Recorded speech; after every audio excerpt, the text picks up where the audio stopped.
भाग्य ने बुद्धि से कहा, तू कैसी बातें कर रही है। इतना कहकर भाग्य फिर से चला जाता है और फिर उस व्यक्ति के पास आता है। भाग्य ने दूसरे सोने की जोड़ी जूतों की जो हीरे मोती चांदी से जड़ी हुई थी फिर उसी रास्ते में रख दी जिस मार्ग से चरवाहा अपनी बकरियों के लिए पत्ते लेकर आता था। एक दिन वह जंगल से जा रहा था। उस चरवाहे को फिर से एक जोड़ी सोने के जूतों की मिली। वह तो बहुत बड़ा प्रसन्न हो गया। उधर सौदागर पहले वाले सोने के जूते पाकर बहुत खुश था। चलते चलते वह सोचने लगा, क्यों न मैं अपने राजा को भेंट दूं ताकि महाराज प्रसन्न होकर मुझे कुछ इनाम दे। ये सोचकर सौदागर सोने के जूतों को लेकर महाराज चंद्रसेन के महल में गया। राज दरबार में जाकर सोने के जूते राजा को दे दिए और कहने लगा, महाराज, ये सोने के जूते मैं खास तौर पर आपके लिए लेकर आया हूँ। ये जूते बहुत ही अद्भुत हैं। ऐसे जूते तो हमारे महाराज के पास होने चाहिए थे। महाराज चंद्रसेन जूतों को देखकर बहुत प्रसन्न हुए। सोने के जूते सुंदर जूते देखकर ऐसा लग रहा था कि ये जूते देवलोक से आए हों और देवताओं ने इन्हें बनाया हो, मानो स्वयं विश्वकर्मा जी ने इन्हें ही बनाया हो। इतने सुंदर जूते देखकर वह खुश हो गए और सोचने लगे, अपने मंत्री से कहने लगे, सौदागर को 15,000 सहस्त्र सुंदर स्वर्ण मुद्राएं इनाम में देनी चाहिए। राजा चंद्रसेन ने उस सौदागर को 15,000 सोने की मुद्राएं इनाम में दे दी। इतनी ज्यादा स्वर्ण मुद्राएं पाकर सौदागर बहुत खुश हो गया और अपने व्यापार को और बढ़ाने की सोचने लगा। उसके बाद दोबारा अपने ऊंट पर पित्तल लाद कर दूसरे देश में व्यापार करने के लिए चल पड़ा। वह सौदागर अपने व्यापार के लिए उसी जंगल से होते हुए जाता था। यहाँ वहाँ चरवाहा अपने पशुओं को चराता था और अपनी माता के साथ रहता था। इस बार भी उसी जगह में ऐसे जा रहा था और 100 वर्ष चरवाहा भी वहीं पर अपनी बकरियों को चरा रहा था। जंगल में अपने सामने उस चरवाहा को दोबारा देखकर वह सौदागर बहुत खुश हो गया। उसने फिर से उस चरवाहा के पैरों की ओर देखा।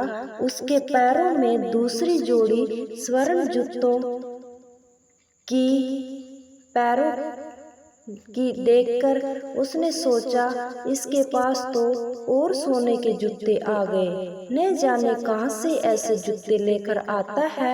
सौदागर ऊंट से उतर कर उस चरवाहा के पास आया और चरवाहा से बोला, भाई, क्या तुम फिर से इन जूतों को बेचना चाहोगे?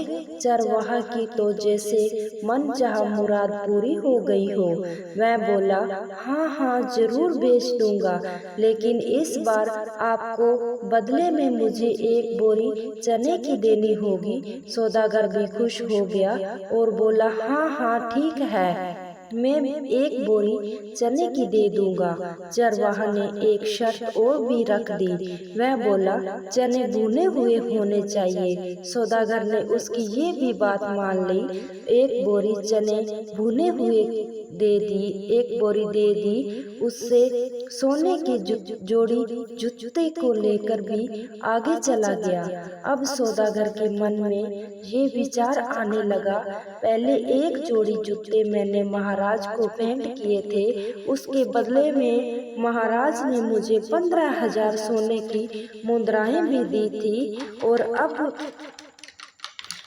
इस बार हो सकता है कि महाराज मुझे पहली बार से भी ज्यादा बड़ा इनाम दे।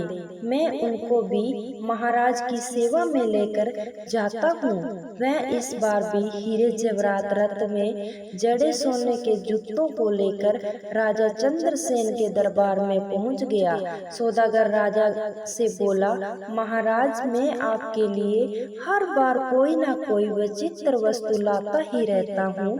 हे राजा, आप इन्हें स्वीकार कीजिए। राजा चंद्रसेन ने जब जूतों को देखा तो कहने लगा, सच में ये बहुत सुंदर हैं। सोने के जूते जो पिछली बार दिए गए सोने के जूतों से भी ज्यादा सुंदर हैं। सौदागर, तुम मुझे ये बताओ, ये जूते आप लाते कहाँ से हो?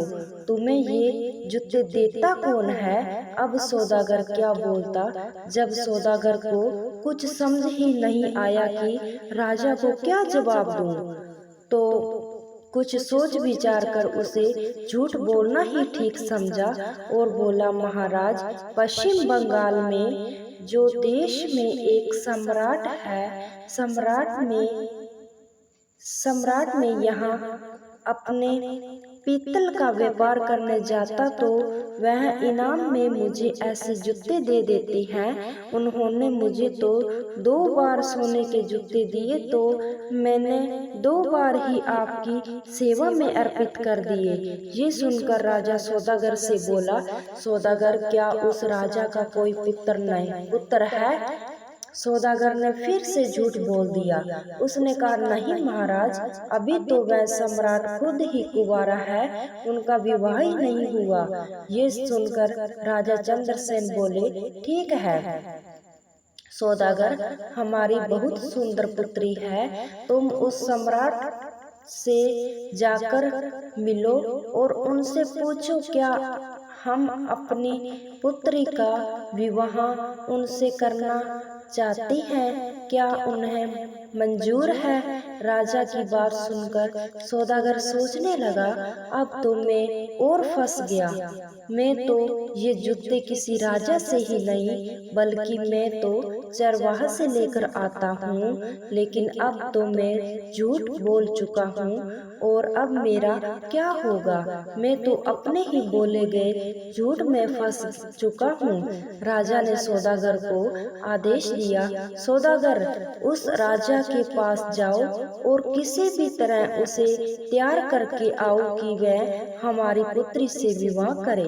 अब तो सौदागर और चिंता में पड़ गया। वह राज दरबार से वापस आ गया। अपने घर जाकर उसने दोबारा अपने ऊंट पर पित्तल लाद कर व्यापार करने चल पड़ा। वह दोबारा जंगल में पहुंचा तो सोचने लगा, अगर मुझे यहाँ वह चरवाहा नहीं मिलता तो मुझे सोने के जूते नहीं मिलते। वह जूते में राजा को नहीं देता तो आखिरकार मुझे झूठ ही नहीं बोलना पड़ता और राजा के क्रोध का शिकार नहीं बनना पड़ता। इस चरवाहा ने मुझे भी राजा के क्रोध का शिकार बना दिया। यदि चरवाहा मुझे ना मिलता तो मैं इस धर्म संकट में नहीं फंसता। इस चरवाहा ने तो मुझे बुरी तरह ही फंसा दिया। सोचते सोचते वह सौदागर अगर उस चरवाहा की झोंपड़ी पर जा पहुंचा। चरवाहा अपनी झोंपड़ी पर सौदागर को देखकर बहुत खुश हो गया, क्योंकि वह सौदागर उसके खाने पीने की व्यवस्था करता था। कभी उसे अनाज देता था तो कभी उसे चना देता था। उसका गुजारा जूते बेचकर इसी सौदागर से ही पूरा होता था, इसलिए चरवाहा उस पर बहुत खुश था। वह बोला, सौदागर आइए, आपका स्वागत है। सौदागर वहीं उसके घर पर ही रुक गया। उसने अपने ऊंट पर पित्तल उतारकर एक तरफ रख दिया और फिर चरवाहा से बातें करने लगा। लग पड़ा। उस समय भाग्य चरवाहे का साथ दे रहा था। बातें करते करते चरवाहा पित्तल के बोरे पर बैठ गया। जैसे ही वह बैठा, सभी बोरों में भरा हुआ पित्तल सोने में बदल गया। चारों तरफ सोना जगमगाने लगा। ये देखकर सौदागर को ये विश्वास हो गया कि वह व्यक्ति या तो कोई जादूगर हो सकता है या तो ईश्वर का बहुत बड़ा भक्त है। इस पर ईश्वर की विशेष कृपा है। अब सौदागर अपने बोले हुए झूठ के जाल में और फंसता जा रहा था। उसके मन में विचार आया, मेरे पास धन की कोई कमी नहीं है। मैं ऐसा करता हूँ, इस चरवाहे को ही राजा बना देता हूँ, सम्राट घोषित कर देता हूँ।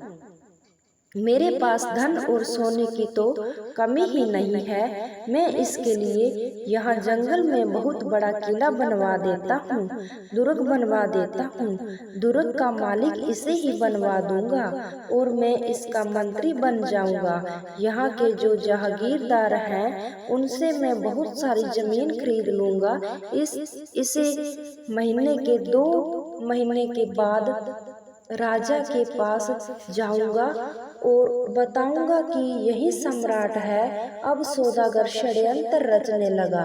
भाग्य बुद्धि से कहने लगा, बुद्धि तुम देखती जाओ, अब मैं क्या करता हूँ, देखना। यही सौदागर अब उस चरवाहे को सम्राट बनाएगा।